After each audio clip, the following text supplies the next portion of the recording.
Hello and welcome to the first episode of the Ethnobotany series. In this episode we'll cover chamomile. Again, we'll be covering German chamomile, its history, its historical uses as a cosmetic and a herb, and then a list of active ingredients. Let's begin. The name chamomile is a Latin name derived from Greek words chami and malon, meaning small flowers and apple-scented, respectively. The German chamomile, which we'll be covering, is native to the temperate parts of the Mediterranean and Asia Minor, and belongs to the Aster family, although at this point it's found everywhere. This species grows in most conditions, although frost during the stem thickening stage will reduce flower formation. Chamomiles do well in most soils, but they do best in light sandy clay soils. This species is also salt tolerant, and can survive in pHs between 4.8 and 8, although it's possible to plant them in alkaline soils as well, based on some research. Now on to its active ingredient. This species contains terpenoids, cerazine, coumarin, and flavonoids, and volatile oils. One of its active ingredients is known to be used for antimicrobial effects, albeit moderate, and another chemical is used as a means of preventing inflammation. Now on to its cosmetic uses. The flavonoids found in chamomile have been used historically to soften the skin, and such liquids, when applied topically, were used to soften the skin either on its own or a mix of rosemary. It was also used to make soaps and bath foams for similar purposes, as well as lotions. When mixed with shampoo, the hair turns light in color when you wash your hair with a shampoo with a little bit of chamomile within it. It also generally makes hair softer. In current times, it's still used in bath foam and face mask cream. Now on to the historical and current uses of this plant. Chamomile has historically been used as an aphrodisiac, a brain tonic, a diuretic, and it's a means of increasing the amount of milk produced by women during pregnancy. It was also historically used as a painkiller and a treatment for bladder stones, and an historical remedy for treating eye sores was steaming chamomile with vinegar and letting the eye absorb the steam. Another folk remedy was chewing chamomile flowers to get rid of ulcers in the mouth. It was also used historically as a means of treating insomnia, and there was also a folk remedy for removing worms. Another historical use of chamomile was mixing chamomile oil with almond oil to make a oil to treat eczema, hives, and rashes. It was also used historically as a way of treating food poisoning. In more recent years, the effects of this plant in treating certain minor rashes and blemishes has been confirmed and is currently being used in modern cosmetics. It has high antioxidants, which makes it good for scavenging free radicals. There are side effects to chamomile, however. If you're allergic to members of the aster family, which includes daisies, ragweed, and asters, you may be allergic to chamomile.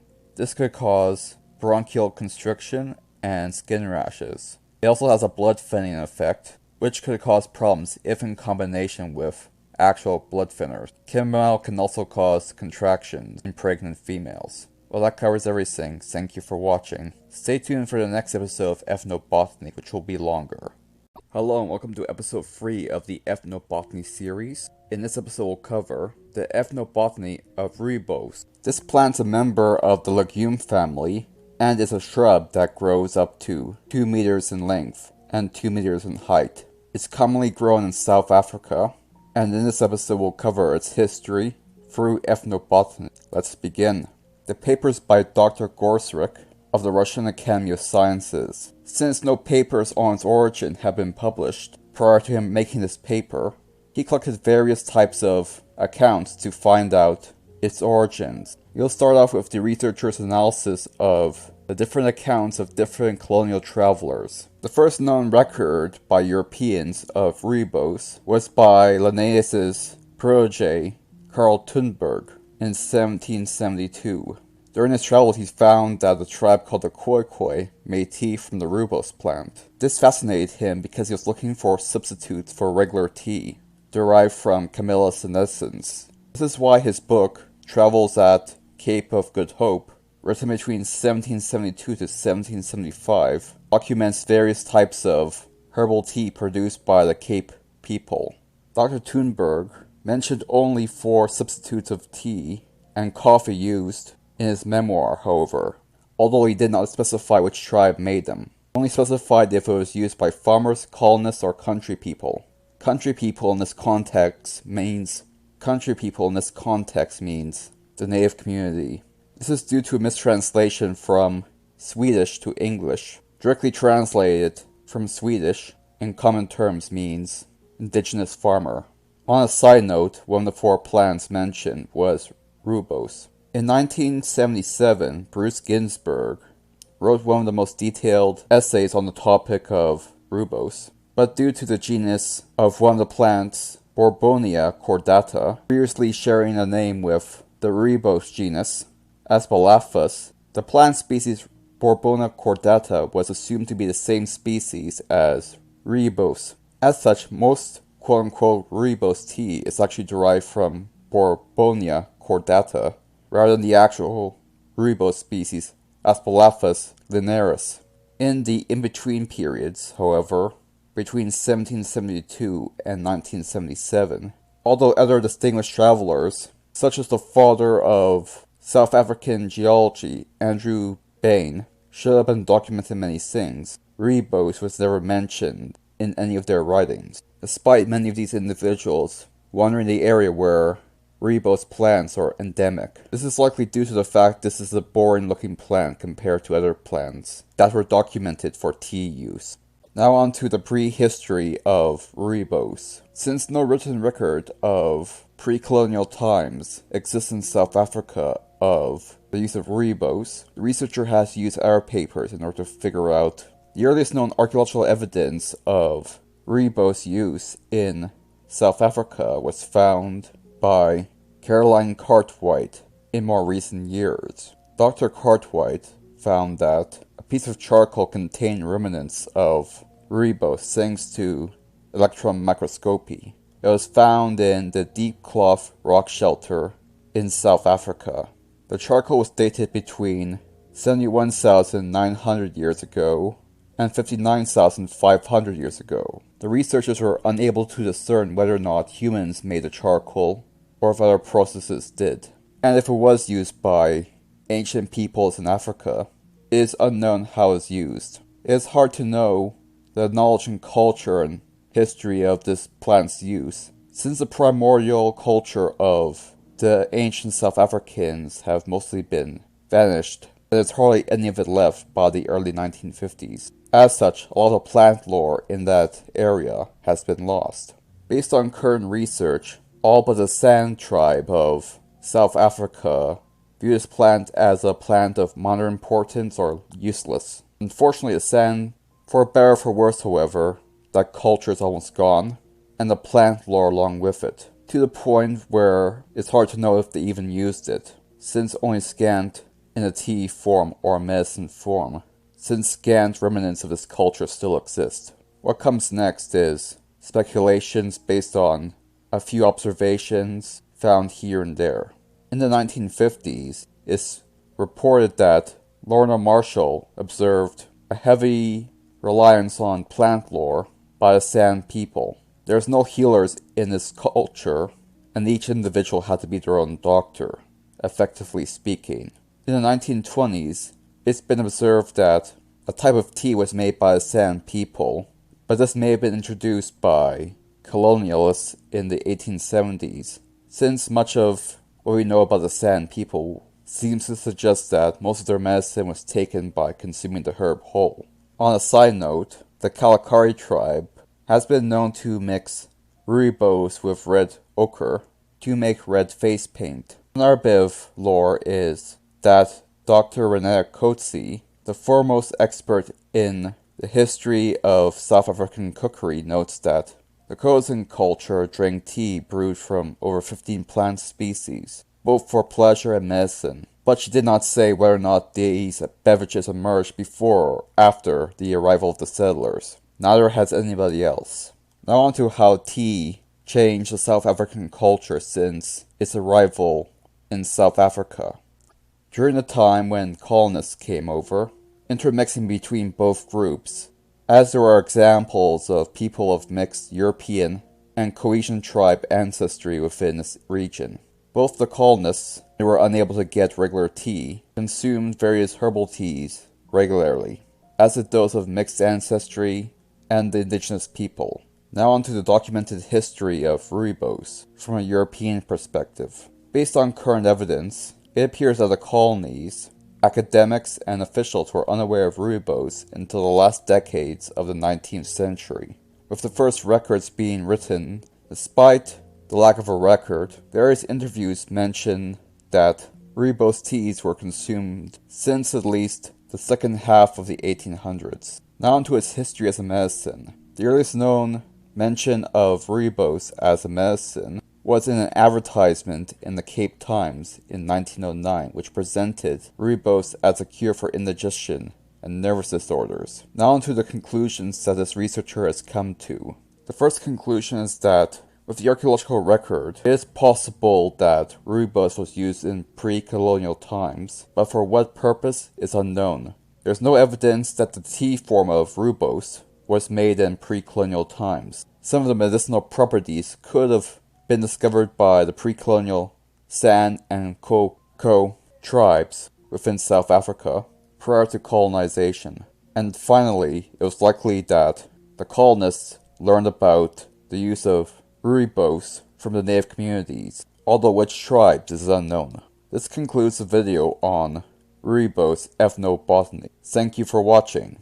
Hello and welcome to another episode of Ethnobotany. In this episode, we'll cover soap plants of India. In this episode, we'll cover plants in India that have been historically used for soap making, and a bit of folklore that comes with it. Let's begin. The first plant is called soap pod, or Acacia coconina. In historical times, it was used as a common herb for many folk remedies. In folklore, it's commonly referred to as the fruit for the hair. It has a naturally mild pH for hair that makes it suitable for cleaning without stripping natural oils from the hair.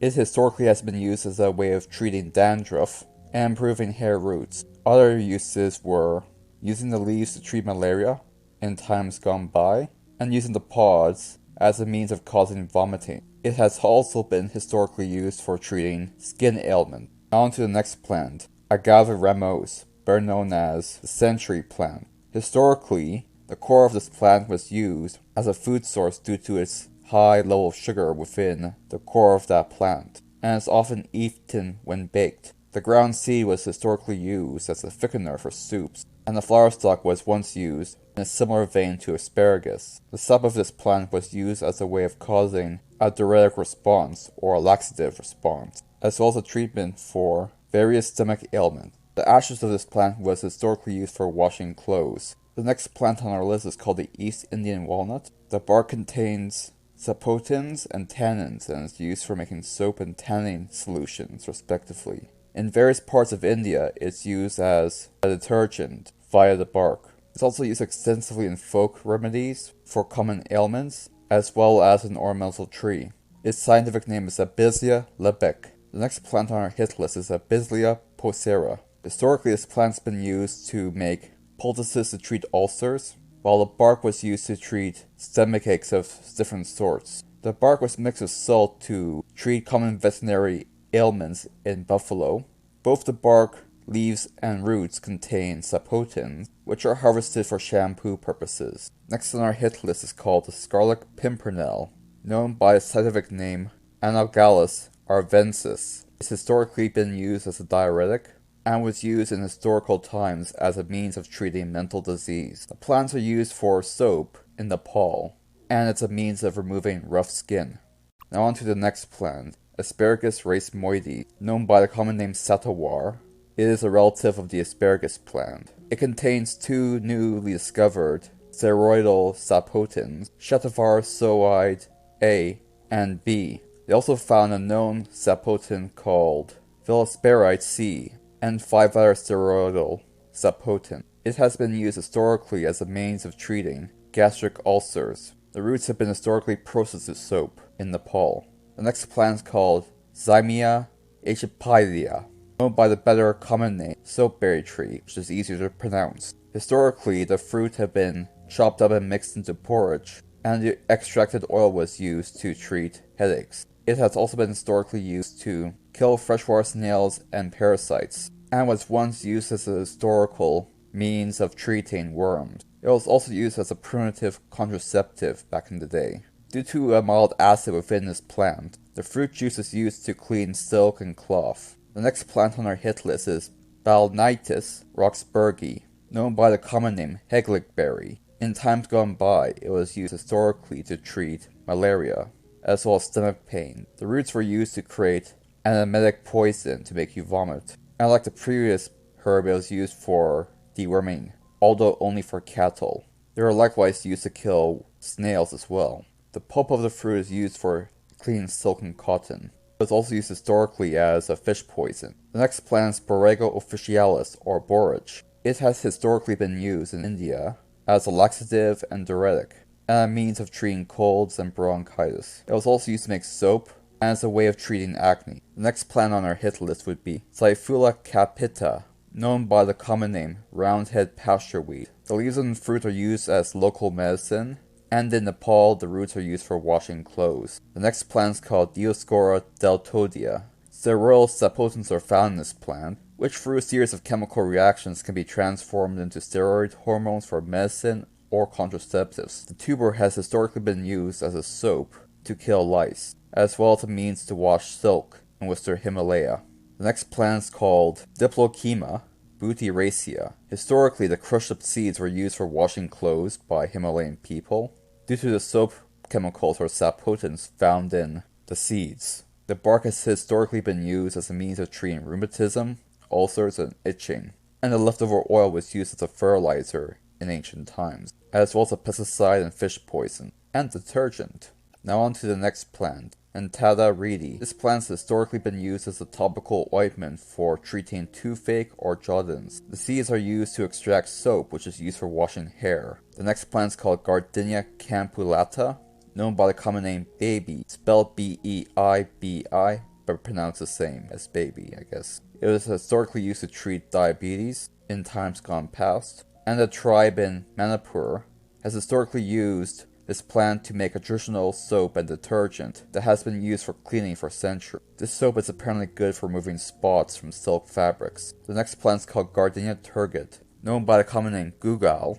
The pulp of the fruit is used for hair washing and as a scalp cleaner. It also has historical use as a detergent and has historically been used in preparation of many different types of medicines by tribal peoples, by traditional healers within those tribes. The next plant is called Quilia saponaria.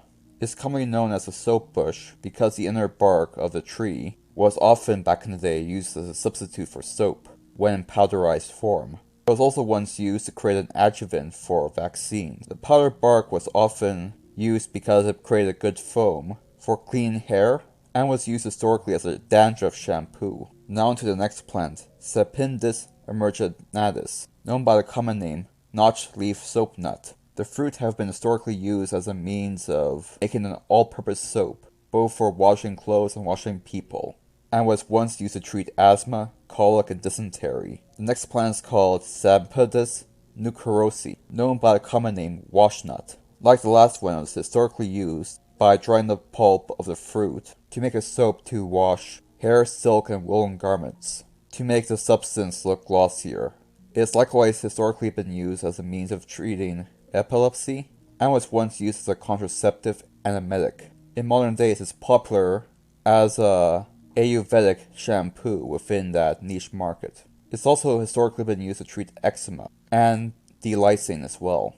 In the Western world, soap nuts are often mixed with other chemical additives to make different shampoos, although the researcher in this paper deems the additives unnecessary for function. Now on to another species. Sapindus trifoliatus is known as the South India soap nut. 4 saponins found in this plant were found to have antifungal activity and were historically used to treat asthma. As of right now, it is used for washing clothes, and the kernel oil is used in the soap industry in India.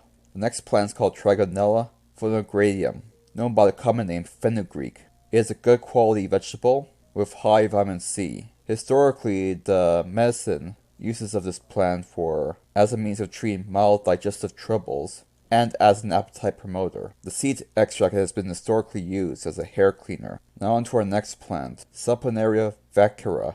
The seeds have been historically used in Chinese medicine, but the Indians use it mostly for washing hair and garments, and as a treatment for dry skin. The last plant on our hit list would be Yucca Filamentosa, known by the common name Adam's needle. It has historically been used mostly as a way of making soap, although it has some medicinal properties. Well, that covers everything. Thank you for watching. Hello and welcome to another episode of Ethnobotany. In this episode we'll cover Serbian ethnobotany. Some of the herbal plants used for medicine and some of the herbal plants used for folkloric purposes. Let's begin. The Slavic people in general have used multiple herbs for healing throughout history, such as wormwood, common century, and garlic. Other plants include wild ginger, devil's turnip, and castor bean. Certain arrow plants such as sequel, asparagus, parsley, and celery were also used for medicine purposes as well. White oak and pomegranate were also used by the Serbian people for medicine purposes. In northern Serbia, they mixed wine with other plants like nightshade, henbane, absinthe, and American pokeweed for the purposes of inducing hallucinations. The most important healing medicines in ancient Serbian tradition include garlic, peony, basil, sweet flag, and yarrow, which we'll be covering next. In traditional Serbian healing, garlic was the most common prophylaxis used in the area. It was also used heavily by the poor people of Serbia as a food source, and was the most trusted plant within Serbia for the longest time. In the folklore, it's believed that garlic contains healing, protective, and spiritual powers. During Lent, a dish with garlic in it was an obligation for that season. And in ancient Serbia, epidemics of typhoid fever, cholera, plague, and dysentery were often treated with garlic, as a preventative and a curative. In the ancient thoughts of the Serbian people, there was no disease or ailment that could not be cured by garlic. One folk remedy to cure diarrhea was mixing oak bark with garlic. Another folk remedy was mixing it together with pumpkin seeds and thyme, as well as summer savory and horse mint, to create a deworming medicine. And even to this day, the oral tradition of these types of folk medicine still exists in parts of Serbia, as they have been for centuries. Now on to the next plant. The peony is important symbolically due to its association with the Battle of Kosovo, due to the fact that the red flowers seem to represent the blood of the heroes that perished in that battle. This battle happened in the 1300s. It also appears in many epic poems within Serbian culture. It has historically been used as a medicine to treat epilepsy, hysteria, and whooping cough, as well as hemorrhoids. Now on to the next plant. Basil is the chief plant in most Serbian Christian rituals, and is cultivated heavily in monasteries and gardens. It has historically been used to make different skin ointments and balms since ancient times, and in the past they are primarily used for royalty. So popular was basil that it even became part of the scientific pharmacology of the Middle Ages in Slavic regions. Basil tea was used to treat, in the past, colds, sneezing, snake bites, insect bites, and the Black Plague. And there's also historical use of it as a means of treating intestinal gas and other digestive problems. Now on to sweet flag. Sweet flag has historically been used to make a diuretic. It was also used to make cough drops back in that time, and as a way of improving digestion. During wartime, it was mixed with coriander to make wartime pepper, which was a substitute for black pepper as a spice. And now to conclude with yarrow. Yarrow has historically been used as a folk medicine to cure a diverse range of illnesses, ranging from healing wounds to stopping stomach problems and treating kidney and liver problems. It has also historically been used against asthma and kidney stones. As of right now, many of the chemicals extracted from yarrow are used to a certain degree in modern medicine. Now on to ritual plants within Serbian tradition. Since ancient times within human civilization, people believe that demons can dwell in plants, animals, rocks, and people. And in many temperate regions around the world, it's believed that springtime is the best time to eliminate or reduce the amount of demons within an area.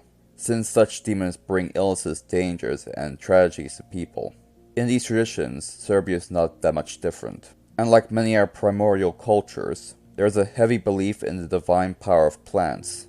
In ancient pre-Christian Serbia, there is a heavy amount of tree worship, which was also dominant in other European nations. The old Slavic people believed that the head god dwelt in a tree in the heavens, and the old Slavic word for their god was called Perun, which translates to the forested mountain, also known as an oak. Now onto the primary ritual plants of Serbia. You'll start with the apple. The apple is an important woody tree in Serbian folk tradition. An apple is often given as a gift to prove one's friendship to an individual. There's very short Serbian stories where heroes are asked to fetch apples, often guarded by dragons or in hard-to-reach areas. In Serbian tradition, apples come from the heavens themselves, and the first apples can only be eaten after St. Peter's Day because on that day, St. Peter shook the apples within heaven. And it's believed that eating apples prior to that day would cause hail to fall and destroy the crops. In wedding ceremonies, when a man proposes to a woman, the woman responds by throwing an apple to the husband-to-be. And on the wedding day, guests are not allowed into the girl's house until they shoot an apple stuck on a spear, lifted as high above the house as possible. Now on to the linden. The pre-Christian Serbians believed that the tilia tree, or linden, was a holy tree and performed rituals and offered sacrifices to it, as if it was a deity. In modern days, all holy icons, such as crosses, are carved only from linden, and this plant is currently used in folk tradition to protect livestock and crops from demons. Now on to hazel.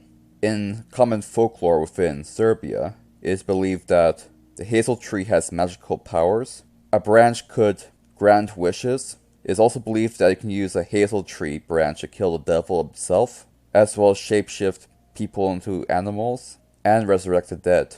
There's also a Serbian custom where a pregnant woman carries a hazelnut with her, and after she gives birth, and in order to power up their young children, the newborn babies are bathed in a bath with a hazelnut in it.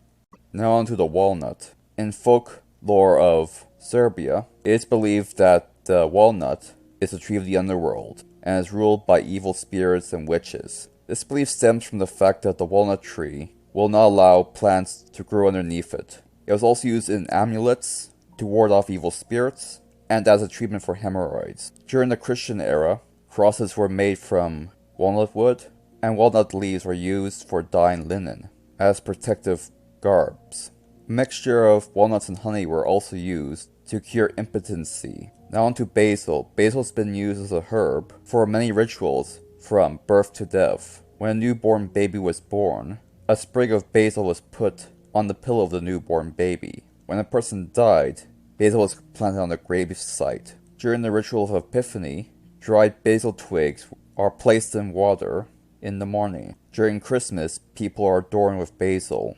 Perfume made from basil is used extensively by the church within this region. Basil was placed pretty much everywhere, including tables of food and on the wells of water. It's also used to cast out demons and creating bombs and amulets. And one of the common sayings within Serbia is that the soul of a good and pious man smells like basil. Now on to garlic. Since pre-Christian times, it has been thought that garlic could be used to fight against demons, devils, and dark magic. And this continued during the Christian era, and even into modern times. Now on to the ethnobotany of the hawthorn within Serbia.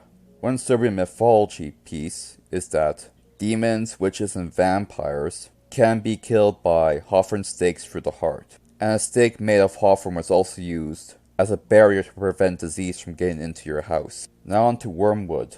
In Serbia, there's a tradition of making a bitter liquor made from wormwood and other healing herbs to cure migraine. Now on to nettle. There's an iconic saying that says that thunder will not strike the nettle. In Serbian folklore, prior to the first thunderstorm of the season, the Serbian people would cover their houses in nettle to protect against the storm. It was also used as a folkloric medicine to make females look more feminine. Now on to the marigold. The marigold, once it was introduced to Serbia, became part of traditional love songs within Serbia. It was also used in love potions and other love-based folklore.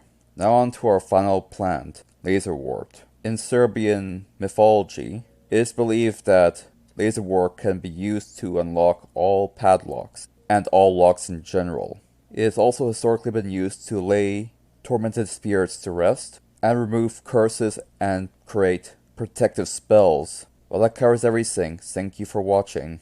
Hello and welcome to another episode of Ethnobotany. In this episode we'll cover a paper from the UCL by Dr. Lowe. In this episode we'll cover the medical uses of medical spice bags in China. Let's begin. In historic times, spices were used in ancient China for both food and medicine purposes. In the ancient book dating back to the 6th century BC, called the Book of Rites, which involved tying a container of spice to a young person's leg as a protective measure. Archaeologists have also found remnants of spice bags in dig sites that date back to the Han Dynasty, which lasted from 202 BCE to 220 CE. These were found in tombs within that area. In other dig sites, they have found remnants of larger spice bags attached to furniture and decoration, and there are also written records of smaller spice bags used to protect children, specifically infants, in their sleeping areas. It is speculated that these are love charms, although these infant spice bags only existed in these records, as far as we know. During the previous Zhao era, there's extensive writing about spice bags as well. The book on the subject of that time, Mr. Liu's Spring and Autumn, fully compiled in 239 BCE by Mr. Liu Bui. I'm definitely mispronouncing his name, but I don't think he'll mind because he lived from 290 BCE to 235 BCE.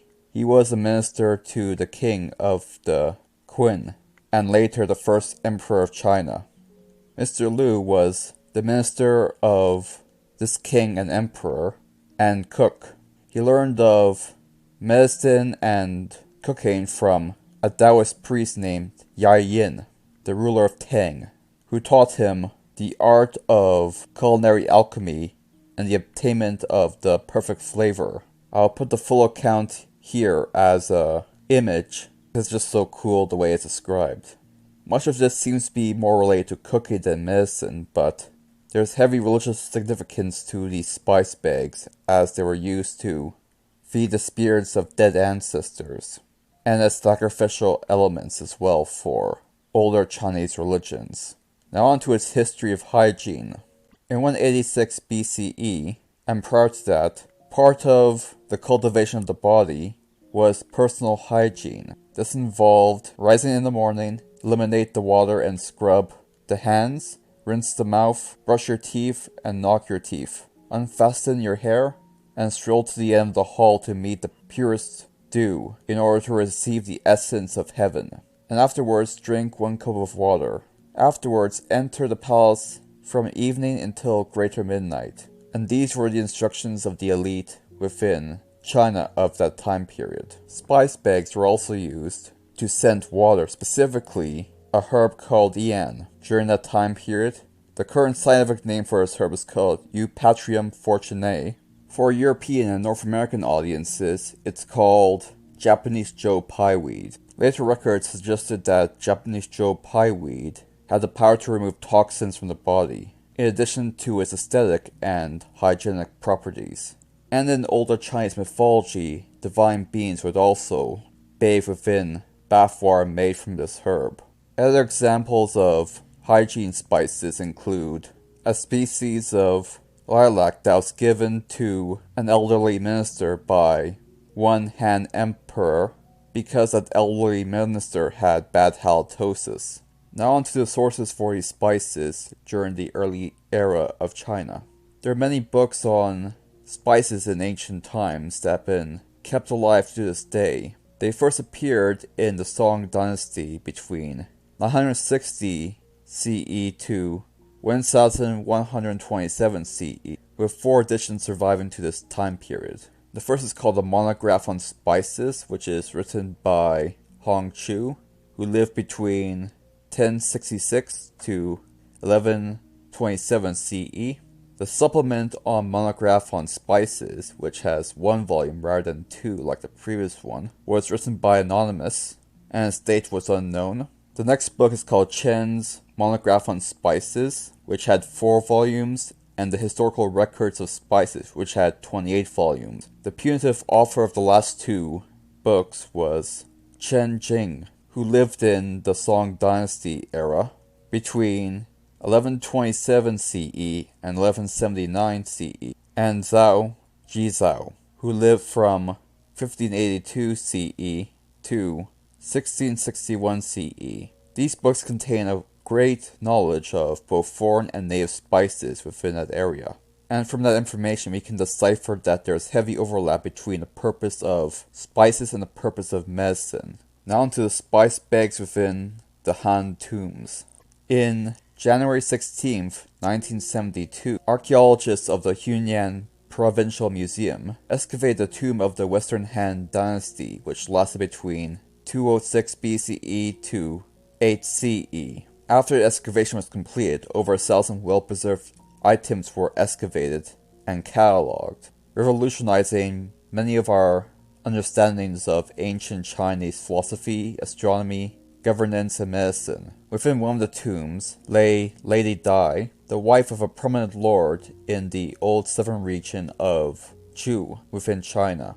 Within the mummified remains of this body, 2 spice bags were found, one on the left hand and one on the right. Another 4 spice bags were also found, amongst other burial objects, and were filled with a great amount of different spices, much of which can be seen on this image. And these bags seem to be filled to the brim with this stuff. They even found a pillow stuffed with spices, specifically Japanese Joe Pye weed. Now onto the various medicines that were used by this culture based on this information.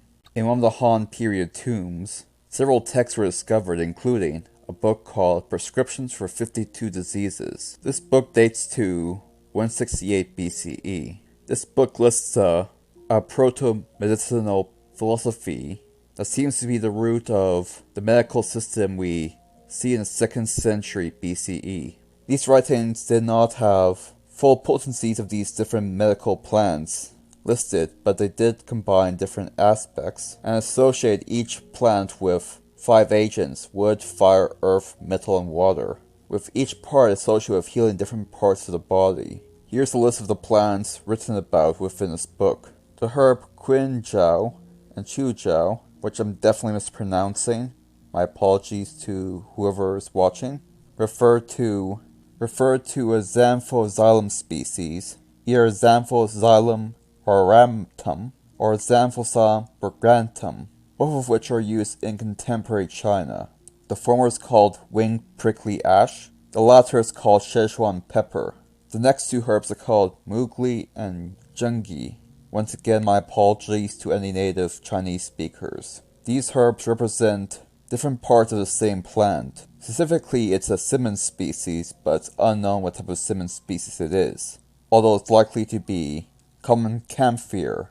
The herb Golpai, which again I may be mispronouncing, is likely derived from the cassia tree. The other plant is called Quinjiao, and is said to have the ability to cure flatulence, grow your hair back, strengthen your teeth, and give you better skin, and extend your lifespan. Shujiao is said to have the ability to treat coughs and bad joints and skin diseases, and have similar properties to the previous herb. Mugai is said to be used to treat vomiting and treating joint pain, and Jungai is said to treat many illnesses and enhance other medicines.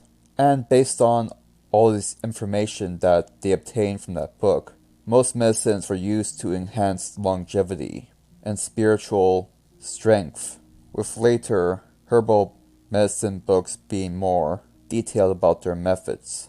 But the spiritual aspect of spice bags remained important. In fact, a book called Ling Yang's Secret Remedies referred to an individual named Ling Yang who became immortal through dietary practice. And there's several spice bag remedies used specifically to conjure and control spirits. Well, that covers everything. Thank you for watching. Hello and welcome to another episode of Ethnobotany. In this episode we'll cover the history of Echinacea. In this episode we'll cover the information from the textbook, Echinacea, Herbal Medicine with a Wild History. Let's get started. Let's start with the uses of Echinacea. Let's start by talking about what is Echinacea. Echinacea is a series of plants in the genus Echinacea. Many members of this species, including Echinacea angustifolia, are harvested for medicinal purposes. If you're in the United States or Canada, you will know what it looks like. And if you're not, it's a member of the aster family, and it's a picture of it on the screen right now. Now on to the uses of Echinacea based on reports from European and American explorers. The first one we can know of is the works of Lewis and Clark. In 1804, William Clark got a visit from an English trader from Northwest Company, and mentioned that Echinacea could be used to treat the disease mad dog, which is now known as rabies, and also proposed that it could be used to treat snake bite and other ailments. Echinacea seeds were sent back alongside Echinacea roots, and a full specimen which was unfortunately destroyed somewhere along the line during the travels. These samples were sent to Thomas Jefferson. It was also found that the people of the Arakawa village in North America utilized it to treat some sort of ailment. What that ailment was not specified. This observation was made by Henry Brackenridge in 1811. In 1833, Prince Maximilian of Weed went to Montana and talked with several Aboriginal tribes who proposed the benefits of Echinacea root to him as a means of treating snakebite. In later years, such as the 1900s, ethnobotanists began studying Echinacea through communications with the native community. Two such ethnobotanists were Melvin Gilmore and Huron Smith. Melvin Gilmore did extensive interviews with 5 high-ranking elders within his community, who mentioned that macerated root could be used as an antidote for snakebite and other venomous bites and stings. And Dr. Gilmore also discovered that the tribes of Nebraska use Echinacea more so than most other plants for medicine. The Echinacea root was also used to relieve inflammation as a poultice, based on his interview. Other ethnobotanists in the 1990s discovered that the tribes from Pine Ridge used Echinacea for treating skin problems, such as the effects of poison ivy, and to relieve toothache. In the 1980s, doctors Rogers, Munson, and Kraft further elucidated that Echinacea root was used extensively for relieving thirst or perspiration, and as a painkiller. This practice seemed to be the toothache treatment aspect of Echinacea, alongside its pain-killing quality, seems to be universal amongst the tribes in Nebraska.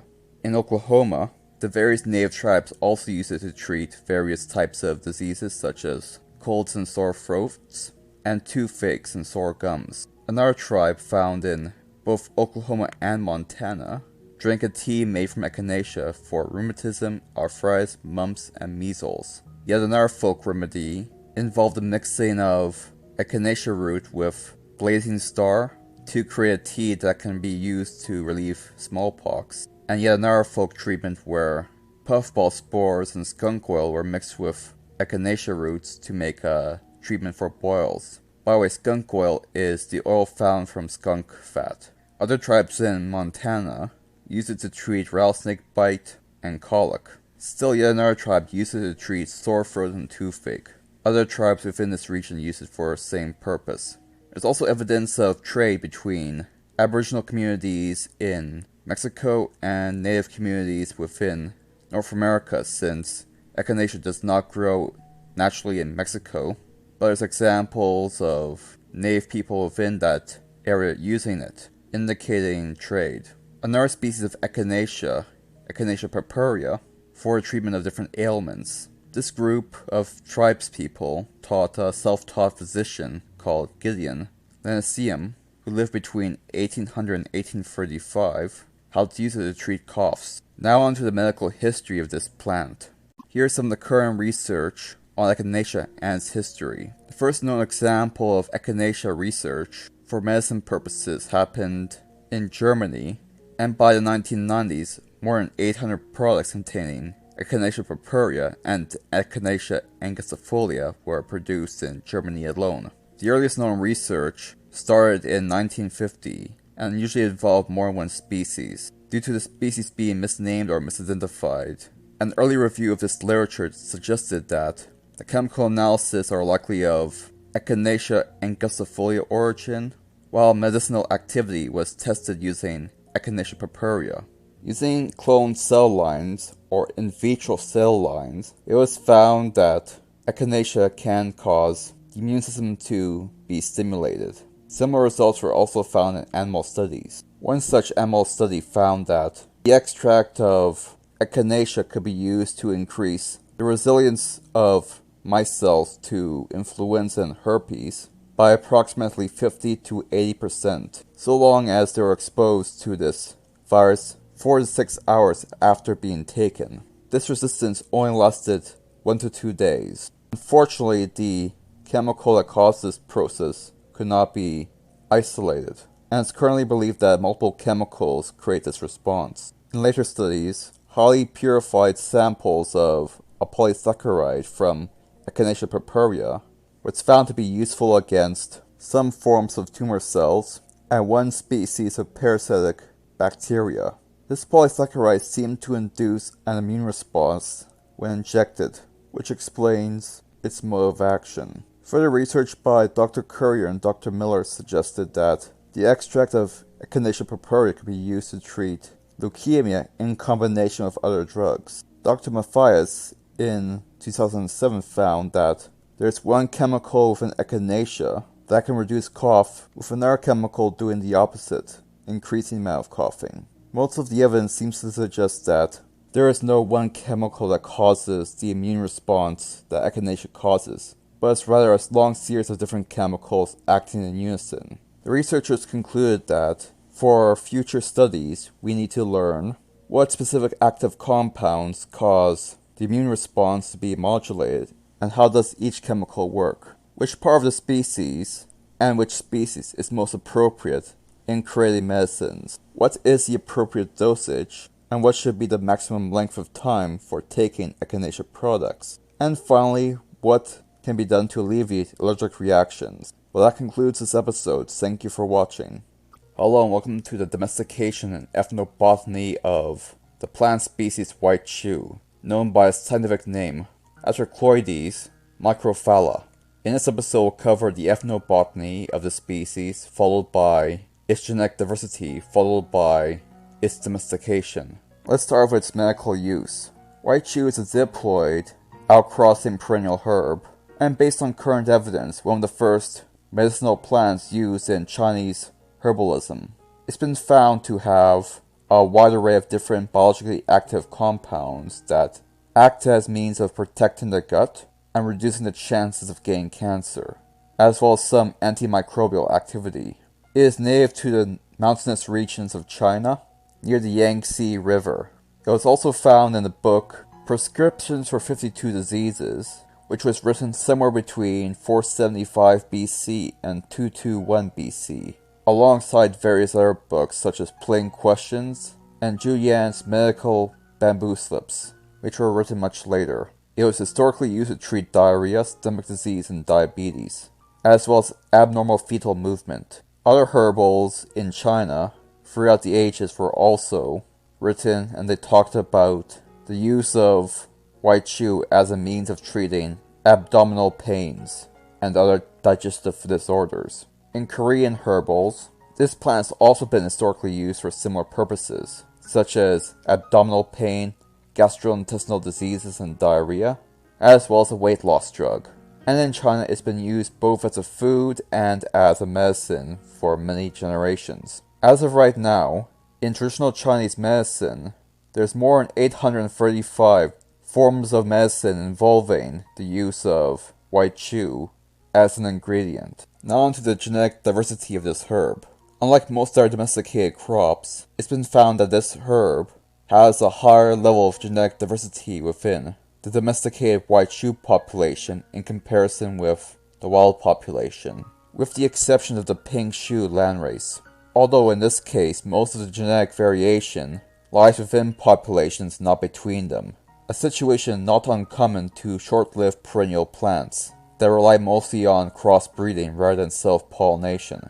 Based on current genetic evidence, it is likely that white Chu has been domesticated multiple times by multiple different groups of people within China, due to the fact that there is a genetic bottleneck, but not one that's so large that they wouldn't develop ever greater levels of genetic diversity within these populations. It has also been found to be, despite the level of genetic diversity being greater, the level of genetic differentiation has been reduced. The reason for the Pingzhu landrace being so genetically uniform was discovered to be the fact that this population is all cloned from one plant, or a small group of plants, via rhizome cloning. Now onto the multiple origins of domestication. Based on current genetic analysis, it was initially thought that white Chu was first domesticated in the Zhejiang province in eastern China 4 centuries ago, and from there became introduced to the Qinghai, Hunan, and Hubei provinces of central China. However, based on current DNA evidence, it likely was domesticated independently multiple times from different places. They have found that, with the exception of the Pingzhu landrace, the white Chu landrace populations exist in 2 gene pools. They've also found 4 different wild populations, and it was found that wild populations 2 and 3 were domesticated to produce the first group of domesticated white Chu lineages. The second group of domesticated white Chu was likely domesticated from population number 4 of the wild populations, indicating that this crop was likely domesticated twice in Chinese history, once in Zhejiang and once in northern Hunan. The Pingzhu lineage, on the other hand, which is considered to have the best medical properties, had a unique genetic composition not found in any of the 2 other groups of domesticated white Chu. The progenitor population of this landrace remains unknown and speculated to be extinct due to its unique genome not found in any other known population. Well, that covers everything. Thank you for watching. Have a good one. Hello and welcome to another episode of Ethnobotany. In this episode we'll cover the history of herbal baths, their medical uses in various historical and cultural contexts. Let's get started. During the Middle Ages, in various nations of both Mediterranean and Near East areas, baths made with herbal oils were used extensively for medical purposes. This practice likely began in ancient Egypt and Babylon, and was further developed by Greek scholars and practitioners, and from there spread throughout Southern Europe and the Near East, and from there later influenced Western Europe. In modern times, herbal baths, although no longer as highly valued, are still used to dilate the blood vessels and slow down the heart rate. The earliest known writings about this practice comes from the ancient Indian writings called the Vedas, which date back to 1500 BCE. It was also known that various famous individuals also used herbal baths. For instance, Cleopatra used rose water for bathing purposes, and Egyptian perfumes and ointments would be made from cinnamon, peppermint, white lily, sweet marjoram, Indian frankincense, and almond oil, or other oils derived from castor bean, olive oil, and sesame oil. The Greek physician Hippocrates learned about the healing properties of aromatic baths from the ancient Egyptians, and from there developed hydropathy, later known as hydrotherapy. This was then adopted by Roman physicians, who spread it throughout the Mediterranean, and the bathhouses of ancient Rome became famous due to these various types of ointments. Physicians such as Dioscorides and Galen recommended the use of herbal baths for bladder problems and genital disorders, as well as tumors, wounds, colds, bad mood, and fatigue. Galen used his famous Hadrian bath to treat fever. Based on Greek historians, Central, Northern, and Western Europe also used primitive herbal baths. For instance, Herodotus mentioned that Scythians, a nomadic tribe in the Ukraine, used cannabis vapor baths to medicate themselves. After the fall of the Roman Empire, the Dark Ages began, and for a time until the Renaissance, herbal baths were nearly extinct, with only the Finnish, Russian, and Scandinavian people continuing that tradition. The Russians used birch leaves. The Finnish people used saunas, with smaller amounts of herbs. In the Byzantine Empire, Middle East, and Central Asia, bathing culture survived and continued to develop. And from the 7th century onwards, Islamic physicians, such as Avicenna, continued to use herbal baths. One treatment for colic was, for instance, bathing in dill-scented water. For treating urine infections, bathing in a bath with bay leaves was used. And through this process, the Middle East became essentially the birthplace for beauty salons and bathhouses. A thyme ointment, for instance, was applied for rheumatism. Henna and onion were used for herpes, and various other herbs were used for dyeing purposes. Plants that are often used for bathing purposes include grape leaves, chamomile, pomegranate, basil, anise, violet, almond oil, garlic, and barley. Now for the various herbal bath treatments used to treat different diseases. First, we'll cover the treatment for cancer of the uterus. This treatment was not used for curing the cancer because they recognized that they could not treat it with their current medicine. It was instead used as a pain relief treatment to ease a patient's passing. The Iranian doctor, Mansur bin Muhammad in ancient times, recommended the pain-killing bath of dill seed, chamomile flower, yellow sweet clover, mallow leaves, cabbage leaves, beetroot leaves, and flaxseed, which were all boiled together and added to the bathtub. The Islamic doctor Avicenna recommended the use of garlic baths to treat being unable to go to the washroom. To treat bladder and kidney stones, he recommended the use of a mixture of chasteberry, maidenhair fern, mugwort, rose petals, and other herbs combined together with barberry and Corlean cherries. Chaste was also recommended by Avicenna as a treatment for the pain caused by tumors. To treat uterine hemorrhage pains, peppermint was used. Now on to skin diseases and allergies. These remedies were not used to treat allergies, but to relieve the itch caused by such allergies. In 1311 CE, Yusuf Koi, a physician in the Islamic world, recommended juniper baths to treat the itch caused by allergic reactions by boiling 50 juniper cones in 2 liters of water before adding to the bathtub. Another physician called Mumin recommended the use of pine needles to cure itch. In Azerbaijan, sorry for mispronouncing that name, baths were made using a 10% extraction of needles, branches, and pine cones to remove allergic reaction. For inflammation and irritation, the 18th century manuscript Tibaname recommended bathing in chamomile flowers to remove pimples. The way it worked was a handful of dried chamomile flowers were added to 1 liter of water, boiled, and then added to the bath. The 15th century author Mansur recommended the use of Zarafan juniper to treat rashes, inflammation, and itches on the skin. Interestingly enough, it was later discovered that this juniper species actually has the properties of stopping the growth of bacteria. Now on to the use of mugwort. Tibaname reported the antiseptic properties of mugwort, and it was used extensively to treat infectious diseases of the skin in bath form. It was used similarly in Bulgarian folk medicine. The Tibaname book also described the antiseptic uses of oregano, the baths of which were used to treat inflammation as well as acne. The physician Mumin also described using pine needles to treat rashes and acne and skin inflammation.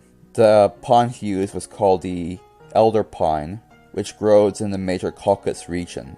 It was revealed that known pathogens such as E. coli, Streptococcus aureus, and several other microbes are damaged by this plant material. Now onto the historical uses for treating venomous stings and bites. The remedies for stings and venomous bites did not inactivate the poison itself, but did stop the inflammatory reactions. For scorpion stings, Ajowen was recommended by Avicenna to treat scorpion stings. It is still used today as folk medicine to treat scorpion stings to this day. Now on to the treatment of ulcers, tumors, and wounds. Cinnamon has been historically used in many eastern countries to treat boils and abscesses.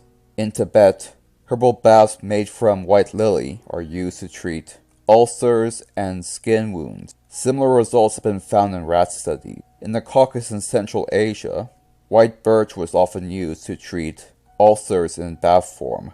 In the Himalayan regions, Himalayan birch is used for the same reason.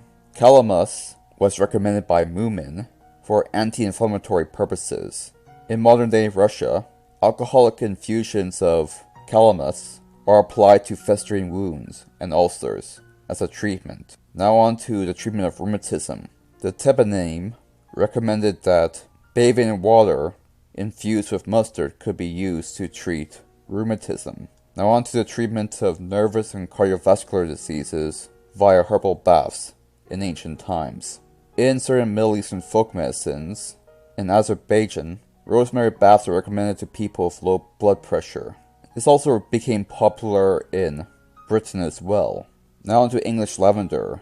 Ancient Greek scholars such as Galen and Dioscorides, as well as their medieval successors, used herbal baths of lavender as an anti-spasmodic medicine and a treatment for rapid heart rate, as well as a treatment for migraines. Now on to sweet marjoram. Both Dioscorides and Avicenna consider this plant to be useful for treating diseases of the nerves. It was primarily used as a sedative in those times. Now on to our final herb, lemon balm. The Thebanim was used to treat excessive nervousness and irritability. It was also used historically to treat heart disease and to lower blood pressure. There seems to be some evidence that high blood pressure could be treated somewhat by lemon balm baths. Although I wouldn't recommend it myself, go see a doctor. Well, that covers everything. Thank you for watching. Hello and welcome to the History of Lavender and Lavender Ethnobotany. In this episode we'll go over the ethnobotany and hybrid history / breeding history of lavender. Let's get started. The earliest known doctors who used lavender were the classical Greeks, such as Dioscorides. He found a sample of a lavender species called Lavender stoicheus on the island of Stokadis, now known as the island of Hyrus. This was historically used for communal baths in ancient Roman times. Dioscorides also uses herb for energy purposes, similar to caffeine, and as a laxative, as well as a treatment for chest complaints in a tea form. Lavender was also used by Galen to treat poison and bites, and Emperor Nero used it as an anti-poison pill and as a way of treating his urine disorders. Lavender mixed with wine was used to treat snake bites and stings, as well as treating stomach aches and various other disorders. Another species of lavender, now known as Lavender vera, was used extensively for diluting to make expensive perfumes. Pliny also advised the use of lavender as a way of promoting menstruation. A herbalist in Germany that lived between 1098 and 1179 AD, named Abbess Hildegard, used lavender as one of the ingredients to treat palsy. This medicine was a mixture of galangal, nutmeg, lavender, and black cumin, in combination with another mixture of female fern and saxifrage. She also recommended its use as a way of driving out demons, as well as a delousing tool. This advice was taken until the 1870s, because up until then, lavender was used for delousing within Europe. During the Middle Ages, it was used mostly as a stewing herb. First known Middle Ages physician to use lavender was William Turner, who recommended it be used as a shampoo. Later on, John Gerard, who recommended it as an antipsychotic. He also recommended the use of Lavandula syringae as a means of treating poison. Lavender was also mentioned by Shakespeare in some of his plays. John Parkinson, the physician to King James I, recommended the seeds as a deworming medicine, and the rest to be used as painkillers. Nicholas Culpeper recommended that it be used to treat fainting, palsies, cramp, and general maladies, as well as a way of treating colic, toothache, and voice loss. Now on to the late 1600s up until the modern age. Thomas Palmer, who lived in 1696, lived in the United States when there were just simple colonies, and he suggested the use of lavender to treat heart conditions. Next we'll cover William Salmon, who lived between 1644 and 1713. Like many of the ancient herbalists of old, he wrote about lavender's ability to treat various types of poison and rabies. He also recommended it as a laxative, as a detergent, as a treatment for insanity, and as a way of treating paralysis. Now on to Miss Grieve, who lived until 1937. She described the different uses of different species of lavender. English lavender was used alongside several other species to create different lavender oils for perfume purposes. She later described spike lavender as being a poor quality lavender for making oil, and described its constant crossbreeding with a good quality lavender species for essential oil called Lavandula fragrans, and the hybrids being called bastard lavender, which is also impure for making essential oil. She recommends that Lavandula vera, Lavandula officinalis, Lavandula delphinus, and Lavandula fragrans should be used for perfume oil, while Lavandula stoicheus should be used primarily for medicine purposes as a means of treating headaches when applied externally to the head, and mixed with hot water to treat joint pains. And distilled water with lavender in it should be used to treat hoarseness or loss of voice. During the war, lavender oil was used extensively for the purposes of treating wounds, and later on sores and ulcers, as well as burns. It was also used in veterinary practices to treat lice and parasites, and during that time it was increasingly used to embalm corpses. The earliest known uses of lavender in prehistory seems to be for sanitation purposes for washing or bathing, and was also used for occult practices. Now on to its history as a perfume. The earliest known uses as a perfume occurs prior to the 16th century in Europe, but there's evidence that it may have been used by the Chinese and Arabic nations between 4,000 and 5,000 years ago. In the Middle Ages, however, perfumes in general were condemned by the Catholic Church. It was tolerated in men, but women were chased out of church by such individuals within that church. In the 16th century, it came back with a vengeance, and various perfumes made from lavender, amongst other herbs and spices, and even flowers and animals, were used to make perfumes. This became more complex in Victorian England, and as of today is mainly used for essential oil manufacturing, cosmetics, perfumes, soaps, and other things like that. And to this day, spike lavender is used extensively in veterinary shampoos as an insect repellent for fleas, and it's also used for aromatherapy. Whether or not you believe it is up to you. Now on to the hybrid history. For the majority of breeding history, lavender was split into three groups: Stoicheus, which included three species: Lavandula stoicheus, Lavandula pedunculata, and Lavandula dilata. The second group was called Lavandula, which included Lavandula spica and Lavandula latiflora. Due to poor naming schemes, Lavandula vera was also renamed Lavandula officinalis, adding to the confusion. Now on to the descriptions of the species. The Stoicheus group has a very bulrush-like flower, spikes. Lavandula stoicheus has flowers within plump bracts. L. verdis looks like a hybrid between L. stoicheus and L. pedunculata, the latter of which has larger in size but shorter bracts than Lavandula stoicheus. In the spicata group, there's a subgroup of Lavandula officinalis called Lavandula angustifolia that is used to produce lavender oil. The first hybrid on our list will also be known as Lavenden. It's a hybrid between Lavandula borteris and Lavandula angustifolia, and spike lavender. It produces a lot more oil, but it's not always sweet smelling. Then there's Lavandula lactiflora.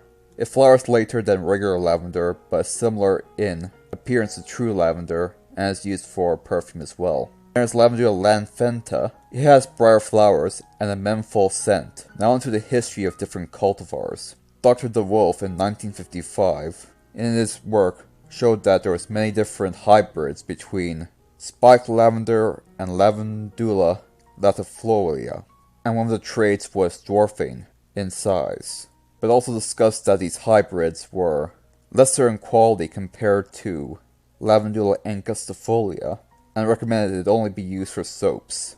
The initial hybridizations were likely made through crossbreeding between Lavandula angustifolia and spike lavender, with the fancy name varieties named Lavandin by Dr. DeWolf. In 1985, Dr. Tucker and Dr. Henson discovered that all cultivars of Lavandula examined were either pureblood Lavandula angustifolia or hybrids called Lavandula ex intermedia, with no spike lavender pureblood cultivars. In 1937, the pink variety of lavender was introduced. The first dark violet lavender cultivars were introduced before 1911 and were called multiple names such as Dwarf, Blue Dwarf, Dwarf Blue, New Dwarf Blue, Baby Blue, Hardy Dwarf, and Nana, with a bunch of new strains coming up afterwards.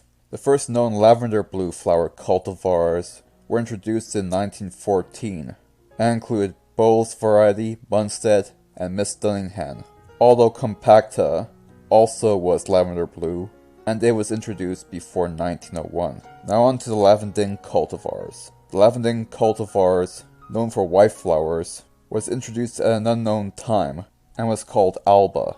This was a substrain of Emmerich ek Lassiere, which was introduced in 1923. Prior to that, in 1902, Grappenhall was introduced. Well, that about covers everything. Thank you for watching.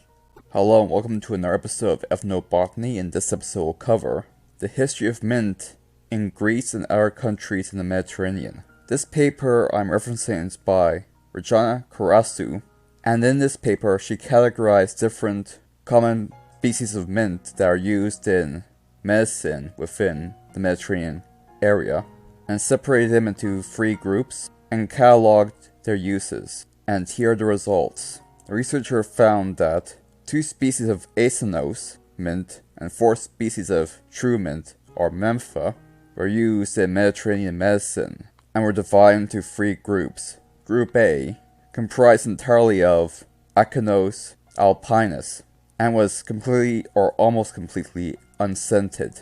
These plants seem to lack p-methane compounds, which are what create the scent, but have a high level of sequestered terpenes, or another chemical called puglune, or pennyroyal oils. Group B had a pungent smell, and consisted of 6 strains of Achenos suaveolens, 6 strains of pennyroyal, and 16 strains of peppermint, a hybrid between 2 mint species. All these were rich in a wide diversity of mint-scented biochemicals and pennyroyal oils. The final group had a musty smell, and consisted of 4 samples of spearmint, 1 sample strain of pennyroyal, and that's all. Both strains seem to produce a high level of pepper-like scent. There was also a 3rd group that was also found that had a sweet smell, known as Group D. This consisted of 1 sample strain of horsemint, 1 hybrid between horsemint and spearmint, and these strains seem to have high levels of spearmint oils. Now on to their commercial names. They're sold on the market within Greece, in folk medicine shops, under the commercial names Menta, Agromenta, or Fuscani. These represent mint, wild mint, and pennyroyal respectively, although Fusconi is also used to describe Achenos salvensens. Agromenta was also used to describe peppermint as well, and Menta was used to describe Achenos alpinus.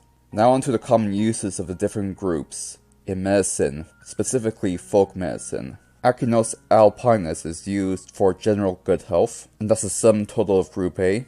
Group B is commonly used by folk medicine people as an anti-convulsive, antiseptic, and aphrodisiac, as well as a treatment for common household disorders such as common colds, digestive problems, or fevers. Peppermint is used for much the same thing, and so is the whole of Group C and Group D. Now on to uses of mints in ancient Greece. The ancient Greek physician Dioscorides mentioned 3 types of mint in ancient times, distinguished by smell and nothing else. These were Heteromosum imerum, Heteromosum agrarian, and Calamenphy. Due to it being a general group rather than a specific species, it could be linked to a great many different species at once, and they could all be correct. In the case of Heterosomum imeron, which means sweet-smelling cultivated, indicates that these were domesticated or cultivated sweet-smelling Mentha species, such as horse mint, spearmint, and peppermint. The second group were sweet-smelling wild plants, and were described as being more hairy in the leaves, with a musty odor. This leads to the suggestion that the oil complexion of this group was high in piperone, which is what makes the musty smell. Some strains of horse mint and spearmint fall into this category, as well as apple mint. The final group were the Calamenti, which means good mint. This could refer to mint family members that had high levels of pulgorone, which could include several strains of spearmint, as well as the common calamint, as well as the 2 species of Echinacea mentioned, which have some high pulgone-rich populations. Historically, Calamenphy was recommended for intestinal parasites, while the other 2 were recommended for treating pimples, itches, and black scars. In modern medicine, however, mint is used in 29 medical purposes. The musty-smelling ones are restricted to common cold and cough, which also applies to all other mint types. Sweet-smelling mints are used for 13 medical uses. 12 apply for only pungent mints, with the scentless mints being used for almost everything. Spearmint is used in 11 Mediterranean countries with 39 uses in total. Pennyroyal in 9 countries with 39 uses. Peppermint's used in 8 countries with 33 uses. And horsemint is used in 7 countries with 28 uses. The most common use for mint species, as of right now, is stomach ailments, followed by helping in digestion, and tied with respiratory ailment treatment. Well, that about covers everything. Thank you for watching. Hello and welcome to another episode of Ethnobotany. In this episode we'll cover a large number of plants used in the Middle East for ethnobotanical purposes. Let's get started. You'll start with plants in Israel. Malva is an annual or biannual herb with hairy stems and big leaves, up to 12 centimeters wide, and pink or purple flowers with disc-shaped fruits. In local cuisine, leaves are eaten raw or cooked according to the local tradition, with the seeds being used as flower sources. In the local gathering tradition, malva is considered the most important plant, and is considered the most nutritional plant amongst the gathering cultures that dwell in Israel. The scientific name for a species is Malva nicensis. Next would be the Syrian marjoram. It's one of the most popular plants for seasoning in Israel, and is used in the spice blend zahater as a key ingredient. Its species name is Organium syracium. As a food source, it's used by drying the leaves and blending it with salt, olive oil, and sumac, and mixed with sesame seeds. Served usually with pita bread. This plant is mentioned in the Bible and in the New Testament. In Exodus 12:21-22, Kings 4:3, Psalms 51:7, and John 19:28-30. It was once described as a treatment for leprosy in Leviticus 14:4, and was used in worship, as mentioned in Numbers 19:6. Now on to the next plant, the tumble thistle, known by the scientific name Gundalia tumiferi. It's a thistle species used as a food source. The young leaves are used as a vegetable, often cooked with onions and spices. The stems are often picked and cleaned to be cooked with meat, either fried or boiled, or even grilled. The seeds are sometimes used as coffee substitutes. In terms of folklore, several biblical researchers think this is a plant referred to in the Bible as a wield as stubborn before the wind, mentioned in Psalms 83:14. Now on to prickly asparagus. known by the common name Asparagus aphyleus. The young shoots are eaten like regular asparagus, either fried with egg or pickled in brine. It was explicitly mentioned as a food crop during the Islamic period, and you can find many of these plants growing in woody groves around the land of Israel, and has been used medicinally as a means of relieving pain. Now on to the next plant, yellow wild pea, known as Pisum fulvum. The legumes are eaten raw or cooked, and leaves are eaten raw. It seems that this plant was used since ancient times during the 6th and 7th millennium BC around Turkey, Iraq, and Israel, and was used heavily by hunter-gatherers. Now the next plant on our list is the Palestine Arum, known by its scientific name Arum palestinium.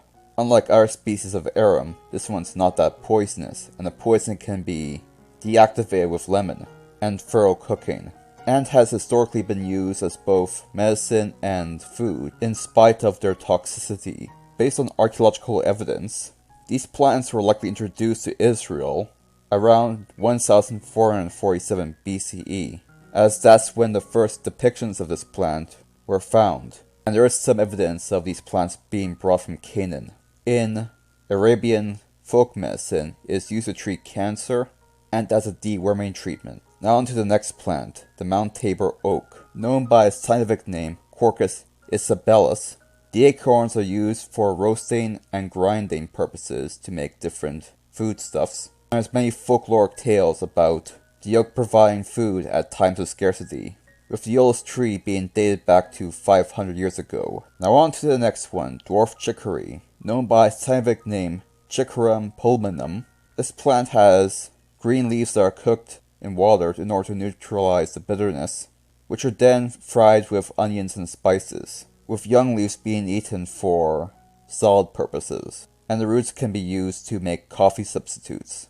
In Arabian folk medicine, it is used to treat urine problems, constipation, and arthritis, as well as rashes and minor injuries, as well as a treatment for worms. Now on to our last plant, the field enrigro, known by the scientific name Erigum cretifum. The young leaves are eaten for salad purposes, and the thick roots are cooked or eaten raw.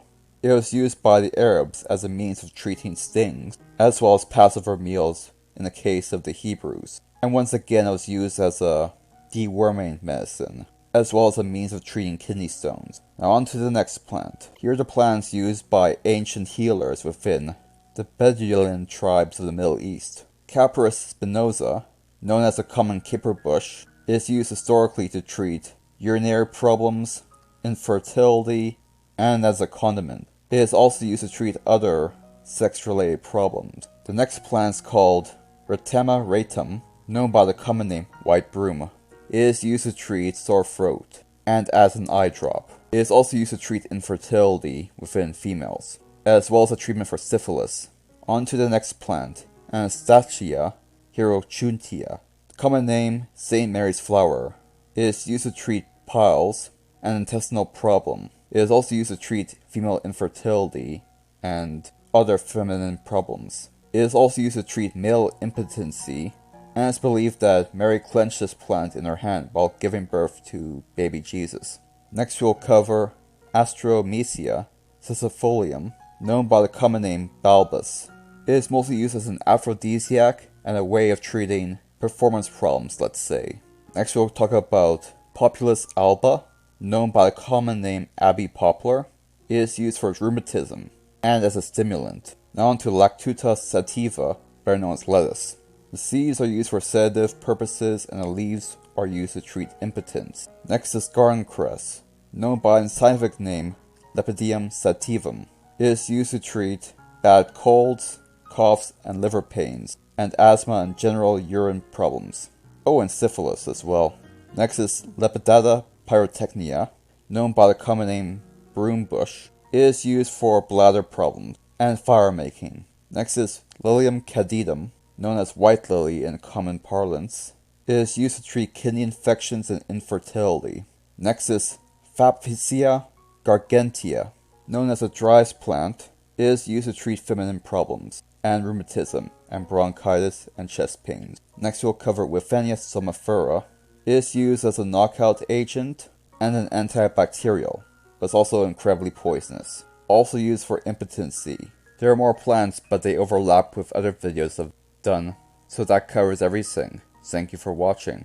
Hello and welcome to another episode of Ethnobotany. In this episode we'll cover the Ethnobotany of cannabis in Southeast Asia and the Middle East. Let's start with India and Southeast Asia.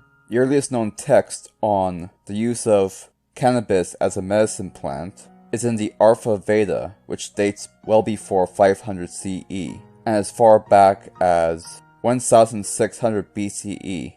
It refers to a plant that relieves anxiety, called banga. Several later Vedic texts also refer to the medical use of cannabis, such as the Surata Samhita, an ancient holy book in traditional Indian Ayurvedic medicine, where it's used as a treatment for diarrhea and fever. Other Ayurvedic texts such as the Rajanganta, which dates to around 300 CE, and several other texts that I cannot pronounce but will be visible on the image, also reference this plant's use as a medicine in times gone by.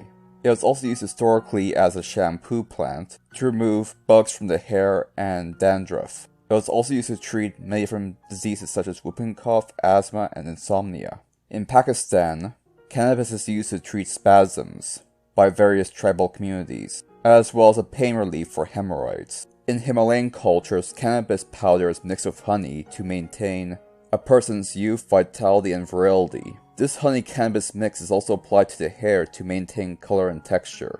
The female flower tops were often used to treat uterine prolapse. In Nepal, it's used commonly as a sedative product. And in ancient Nepal, they mixed cannabis tops with sweets in order to reduce the activity of their children so they don't get into trouble while they're away. It was also used as a general painkiller in Nepal as well. Now on to the Middle East, history of cannabis as ethnobotany. Based on current archaeological evidence, it is likely that the word Shemshemet in ancient Egypt refers to cannabis, and hemp fragments were found in the tomb of Akhenaten, whose tomb dates back to 1350 BCE. Remnants of cannabis pollen were also found on the tomb of Ramses II. If Shemshemet was, in fact, cannabis, it was used both as a fiber plant and a medicine plant, and was applied orally, anally, vaginally, topically, as eye drops, and by fumigation. Based on the ancient Ebers papyrus, which dates back to 1550 BCE, one specific disease it was used to treat was glaucoma eye disease. The ancient Egyptian book Fayum, which dates back to over 1,800 years ago, references the use of cannabis to control inflammation and treat ear pain. Now on to the ancient Middle East proper.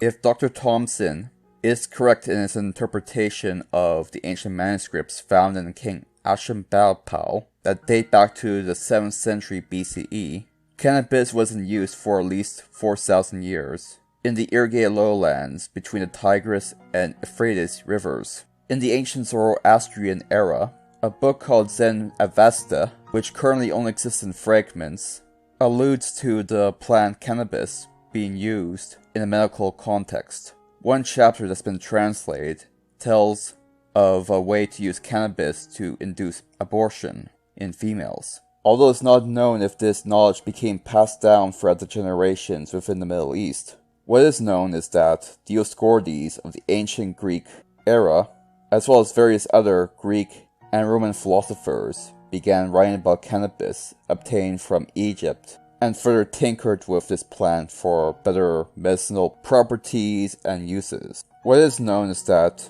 based on current information, the Middle East relied heavily on high THC plants of the sativa variety of cannabis. This is in regards to both the Egyptian and Arab physicians. In ancient Arabic medicine, hemp seed oil was applied as an eardrop, and immature seeds were used to treat skin disorders and stomach problems, as well as a means to lower fevers and counteract neurological pain. And it was also used for killing lice.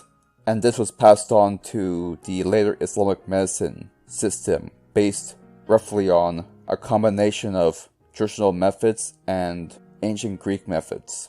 a physician known as Abukir Muhammad ibn Zakaria, hopefully I'm not mispronouncing that too badly, who lived between 865 and 925 CE, was known as one of the greatest physicians Islam had ever produced. He obtained vast amounts of various medical information from ancient Arabic and Persian medical works to create his medical library, which included cannabis. Another physician known as al-Din al-Baghdadi, who lived between 1117 CE and 1213 CE, also made use of cannabis as a medicine. And by the Middle Ages, cannabis became the most popular medicine in the Arab world, where medical potions of cannabis were used for pretty much anything and everything. And to this day is still used as an anesthetic within certain Arab contexts. It is also very possible that the Arabs also used cannabis for ritual purposes as well. Certain tribal peoples within Morocco use cannabis as one such ingredient to make certain medicines that are used to treat various ailments, as a pain relief medicine. Hello and welcome to another episode of Ethnobotany. In this episode we'll cover a long litany of herbal teas and their ethnobotanical history in the Cape of South Africa. Let's get started. You'll start with the genus Echinacea, known by the common name Buchu. This was one of the first and best known medical plants exported from South Africa. It has been historically used by the San and Khoi people as cosmetics in powder form. 3 species are used: A. betula, A. crimulata, and A. ceratifolia. The Buchu tea is used commonly in folk medicine to treat chronic rheumatism and to improve kidney and bladder health. Although the diuretic aspects of these species have been well reviewed and understood on a chemical level, there has not been any clinical trials to show any efficacy on people. Now on to the Aspargus genus, which includes Ribose, specifically A. linearis, although other species are commonly used as well, like A. augustifolia and A. cordata and A. crenata. It has historically been used to treat asthma and as a diuretic, and as a folk cure for a disease called dreg. Its flavor is better in dry form than wet form due to the fermentation processes, and as such is preferred in the South African tea culture. The species commonly used for rooibos, Epiphyllus linnaeus, has 8 common strains. The Severn sprouter, which is small with prostrate growth and somewhat hairy leaves and yellow flowers, and was never used to make tea. Then there's the grey sprouter, is a large multi-stem form with thick, smooth leaves, with partly reddish flowers, with purple undertones. It is used to make tea, called Wild Pea, which is different than rooibos, and has a strange honey aroma when fermented. Next is the Northern sprouter, which is a prostate plant with violet flowers. It has been used to make a herbal tea called court bean tea. Then there's the Knee Woodville sprouter, which is physically very similar to the Northern sprouter, only larger and more erect in plant architecture. The tea is indistinguishable from the Northern strain. Then there's the red cedar. This strain is used to make the tea of rooibos we know and love. Then there's the black cedar, another strain that's similar to the red cedar but produces black tea. It was used to make tea in the past, possibly, although it's not used right now. The red strain is yellow in coloration when it comes to flowers with bright green leaves, with large and erect plant architecture. The black cedar type is also tall and erect, but also a lot more slender in size with sparse flowers. The flowers are purple in coloration. The 7th strain is called the Whippedal type. I'm definitely mispronouncing it. It has bicolored flowers of red and yellow. It was later placed into its own genus called Borbonia pinnifolia. The next and final one is called the tree type. It's a sparsely flowered tall plant that grows up to 3 to 4 meters high, with drooping branches. It has glaucous leaves, which means hairless, and partly violet flowers. It was likely used to make the fabled Lang bean tea, but it's still unknown if this is true. Now on to the next plant. The next genus you'll be talking about will be called Kapha, with the common species being used being Kapha edulis. It is known as the Bushman's tea tree, and produces effects similar to cocaine. The tea contains a chemical called caffeinone, which is structurally very similar to amphetamine and ephedrine. In 1928, Dr. Watt and Dr. Bredrick did a full review on all the literature of the early studies of this chemistry. However, there is very few details on the ethnobotany of this plant. It is noted for sweet and pleasant taste, and is used to treat coughs and asthma, and other chest-related ailments. Now onto Cyclopea. Cyclopea genistoides, or honeybush, is well documented in its tea use. It was historically used by the inhabitants of most of Africa to treat tuberculosis, and has been used historically by most African cultures. It has a strong aroma that's similar to Chinese tea, with a sweetish astringent taste. Based on the writings of 1820 settlers, honeybush tea was used often by the settlers in that area.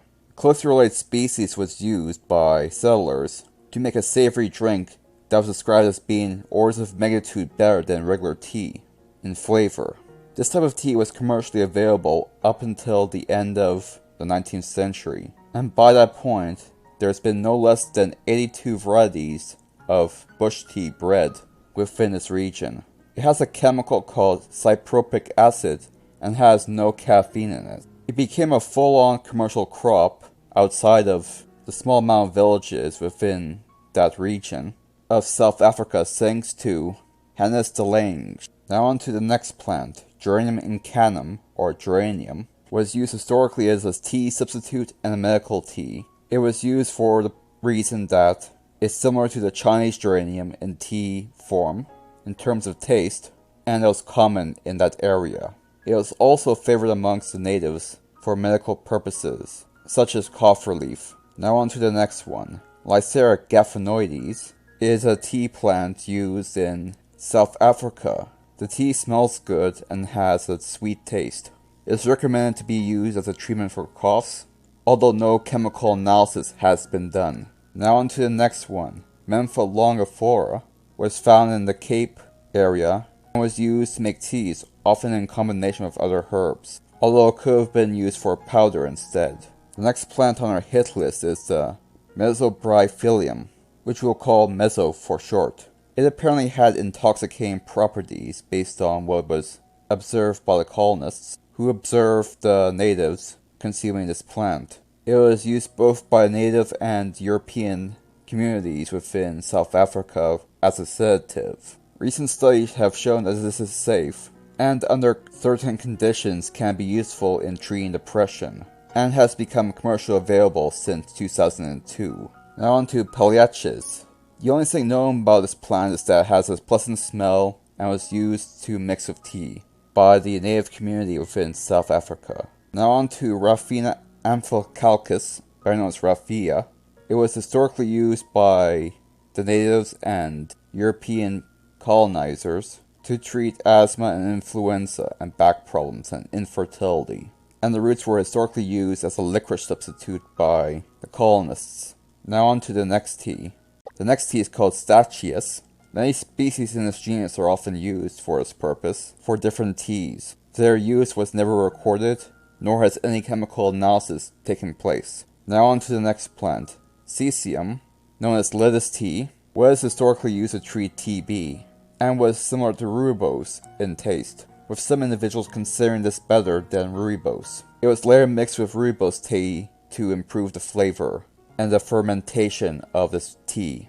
Due to the fact that this plant parasitizes other plants, its nutrient quality will vary based on the host species. And in fact, many of the traits. Speaking of parasites, the next plant is also a parasite. The Viscum species are a legion of 3 different species of parasite plants.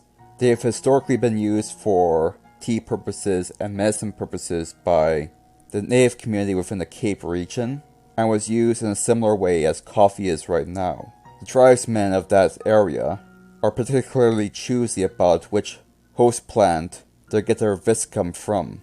This may be because the host plant affects the chemical composition and therefore the effectiveness of whatever medical properties these species have. A close related species called Viscum album is found in Europe and is already known to have medical benefits, although the African species have not been studied for such chemicals. Well, that covers everything. Thank you for watching. Hello and welcome to the final episode of Ethnobotany. In this episode we'll cover the Ethnobotany of Lithuania. Adam Fischer was a Polish folklorist and ethnographer who dwelt in Lithuania for a time, and wrote the book called The Lexicon of Slavic Beliefs and Customs to discuss the different plants used for folkloric, household, and medicinal purposes used by the Lithuanian people. Using this book as a roadmap, Dr. Monika Kowiska intends to further elucidate these practices in Lithuanian society, and here are the results. It was found that the plants of highest value were Calendula officinalis, Cyanus segetum, Helictrium iranium, and Betella species, alongside Prunella vulgaris and Nuphar lutea, and various Lilius species. This number was found to be far smaller than what was found in other societies closely related to Lithuania, such as the Ukraine, who had larger amounts of herbs of great importance. Now onto the medical plants of Lithuania. Plants were employed to treat 12 different types of general illnesses. 40 plant treatments were made to treat respiratory disorders. 33 medicines were used to treat digestive disorders. 31 folk medicines were used to treat skin problems. And 22 were used to treat different folk illnesses, which were further divided into evil eye, fright, rosa, and Potterwainy. Rosa is a skin illness, and Potterwainy is a muscular problem that comes from lifting heavy weights. And Pausereni, which is a folk digestive disorder. But the most common use for herbal medicine was the treatment of coughs, wounds, boils, chest pain, stomachache, and headache. For its purpose, the top 3 medicine plants used by the Lithuanians were Cyanus segetum, Nuphar lutea, and Artemisia absifum. In the Belarus, Polish, and Lithuanian landscape, Nuphar lutea is the most common plant within that area, with its rhizomes being used heavily for folk treatments, with the seeds being eaten by the locals as a food source. There's also another home remedy for jaundice, which included a mixture of Tannicum vulgare and carrot. A folk medicine for various infections was Trophalum magis flowers mixed with celery seeds and milk. A mixture of geranium, milk, and honey were combined to treat chest problems. On the border between Lithuania and Belarus, absinthe plants and yarrow plants were commonly used. Now on to food plants, which is to say, uncommon wild or cultivated crops used for food sources. One folkloric food in Lithuania is the baking of bread on sweet flag. Another wild food is Glycera frutican, whose seeds were collected to make gruel. Cherry leaves were mixed into the pickling mix of pickling juice for pickled cucumbers. Cabbage was cooked with a mix of beet and stinging nettle. Oset, which consists of Cicerum and Carduus species, is often used as a substitute for sorrel. A currently unknown species of plant called Legacy was fermented alongside milk as a famine food in times gone by. During wartime, Carduus, Cirsium, an unknown species called Paparot, Persicaria bistota, and lamb's quarters, alongside common heather, were used to make food, with their seeds ground up to be mixed into flour to bulk up bread. And during a pinch, pieces of birch wood would also be eaten. As for herbal teas, mint, lime flower, which would be tilia, self-heal, red clover, and turnip leaves would all be used for making herbal teas. The dried form of turnip leaves would be used to make a drink called koshadek, which is drank for ceremonial purposes. During Christmas, barley is used to make gruel, poppies are used to make a special dish called kutia, and oats are used during fasting periods. Self-heal is often mixed with Labrador tea to adulterate low-alcohol beer as a stimulant. Now onto household plants. These are used for dyeing, husbandry of animals, insect repellents, and shoemaking and hunting, and some for agricultural knowledge. Traditional dyes are often made from a local form of blueberry when mixed with mud. Alder bark or cones are mixed with birch leaves to make yellow. An unknown plant called miscan is used to make black dye. These dyes were used even during the industrial era by people within the Poland, Lithuania, and Belarus area. Extracts of Linden pasteur is used to prevent insects from entering the granary where cereals are. Aspen bark was mixed with rye flour and used as a household disinfectant and a means of reducing parasite numbers. To this day, Ledum pasteur is still used in northeast Poland to repel insects from granaries. Fenugreek likewise has been used to attract game animals for hunting purposes, the most common one being wild boar. And finally, peas are said to be grown best if planted under a full moon. Next we'll cover some smaller but still very important topics. We'll cover ritual plants, veterinary plants, and historical folkloric plants grown in home gardens. On to the next part.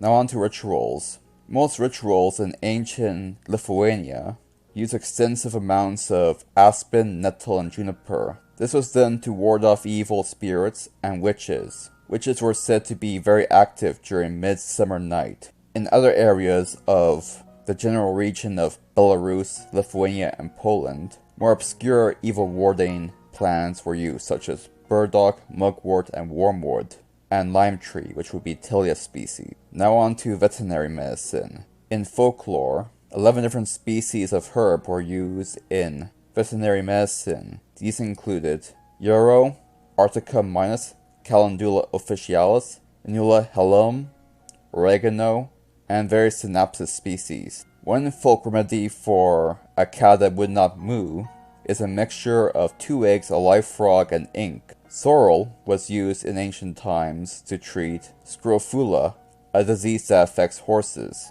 Now on to plants cultivated in home gardens. The 18 most popular ornamental species throughout Lithuania throughout much of its history include peonies, marigolds, mallows, garden nasturtium, phlox, panicled aster, and sneezewort.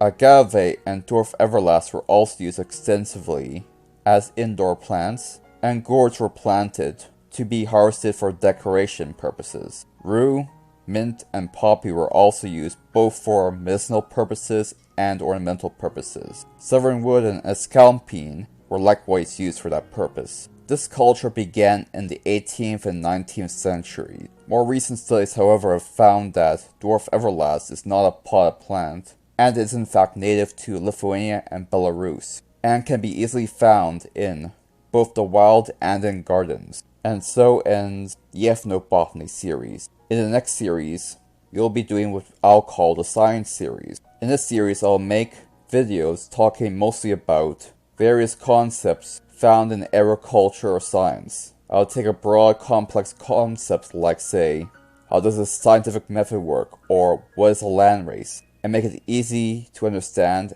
and put into a 5 to 10 minute video. So thank you for watching, have a good one.